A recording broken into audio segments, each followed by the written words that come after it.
One of my teachers told us about a dream she had. She had a dream about 3 or 4 years after her grandfather passed away. In her dream, it was raining hard, and her grandfather, who completely got wet, tried to pass his socks to my teacher. Even though she loved him very much, she kept refusing because she didn't want to receive them for some reason. Then suddenly, the view abruptly changed, and my teacher was in the car. She was driving through a very big tunnel. At some point, she started dozing off, pressed on the brake, and then woke up. She thought it was just a strange dream at first. Another day, she was driving in a car with her husband. She usually doesn't sleep when she's in the car, but she started dozing off in the front passenger seat on that day.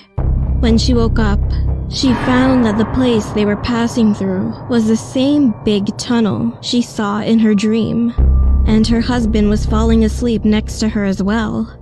Being startled, she immediately woke her husband up, and they returned home safely. She suddenly remembered her dream, so she visited an expert to get any advice on dream interpretation. And the story goes like this. When you receive an item from a person who passed away, then you will die. Anyway, my teacher soon forgot about it for several years, until 7 years had passed. That day was the day they were going to change the place of her grandfather's grave, and the moment when they opened his coffin, they could see his wet body was floating in water. The strange thing was that the flesh had not yet rotted. She could see that the body had a bit of volume. She ended up thinking that her grandfather, who had been standing in the rain in a dream, might have wanted her to know of his current condition.